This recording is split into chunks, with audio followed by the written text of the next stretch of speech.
Hey guys, so today you take your test. I've been talking to some of the others, and because next week is the end of the 9 weeks, and we need one more major grade, we were gonna have to do an essay and get it graded and the final draft turned in by Wednesday to make that a final grade for Friday. That's stressful for you. It's stressful for me. We were gonna have to do it because we lost a whole week due to the snow. So here's what we're going to do instead. I was talking to some of my other classes, my in-person classes, and they took a vote and the majority voted that this would be best. Since you've had 2 weeks to study for this quiz you're about to take, I wasn't going to let you correct it because it was going to be a daily grade and you don't have to correct daily grades.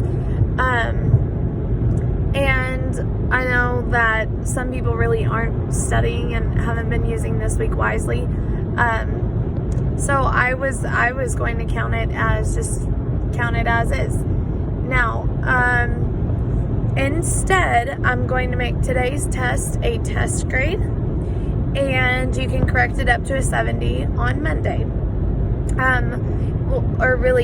I'll tell you about it Monday, but you're really going to have to use your own time because we've got to move on with the essay. But then we can just do those as daily grades next week. We will not have to have the essay as a test grade for this 9 weeks. It will be a test grade, all essays are, but it will go on the next 9 weeks, okay? So I want you to, to study really hard for this test, okay? Hopefully you have been all week. Please continue to study, okay? Some things that are on it, I made it, oh my gosh, get out in front of people on the highway and go 30 when you go 70. This is my fault for videoing driving, but they're not driving very well. We made it a little easier, and it goes over ethos, logos, and pathos a lot. Those we've covered. We've talked about them last semester. We talked about them this semester. We've been talking about those for the last month. No, we've only been talking about rhetorical fallacies for 2 weeks, but ethos, logos, and pathos we've been talking about for quite some time, okay? So if you don't know those, know them and know them well, okay? You need to know those like the back of your hand. I don't ask you to memorize much in English at all. Those are the 3 things you have to memorize. You have to be able to identify. So, to review, ethos means ethical or credible, meaning someone who is trustworthy, a credible source. So if it's coming from someone with a good occupation like a doctor or a teacher or a lawyer, or really just anything to do with what you're talking about. So if you're looking for a credible source on how to make hamburgers, a McDonald's employee is going to be a credible source because they would know, they have experience on how to make hamburgers, okay? If you're sick and you're looking for a credible source on why you're sick, that's going to be a doctor, okay?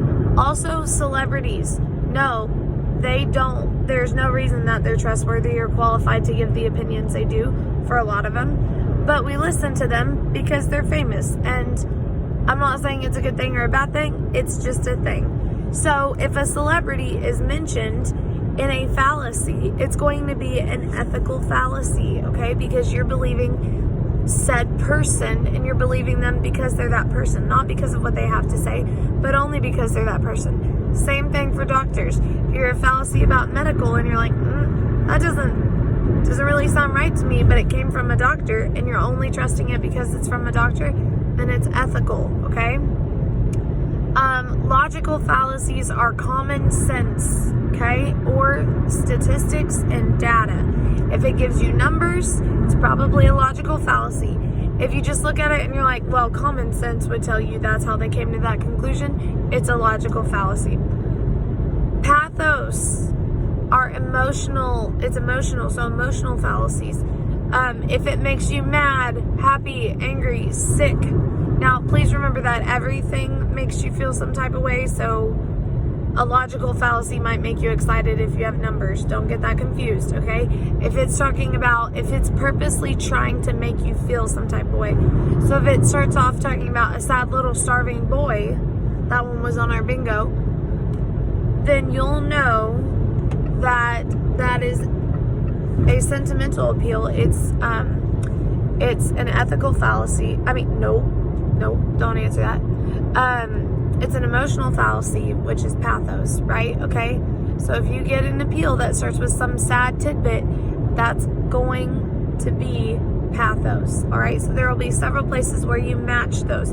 Those should be easy, and it's the majority of your test. And then you're still going to have the portion of your test where you have to match the other fallacies with what they actually are, okay? So please study. No straw person, no dogmatism, no slippery slope, no hasty generalization, okay? I can't remember what all is on the test right now, and I wouldn't give you all of them anyway because that's cheating. But please study that sheet before you take this test, okay? All right. Good luck. Please let me know if you have any questions.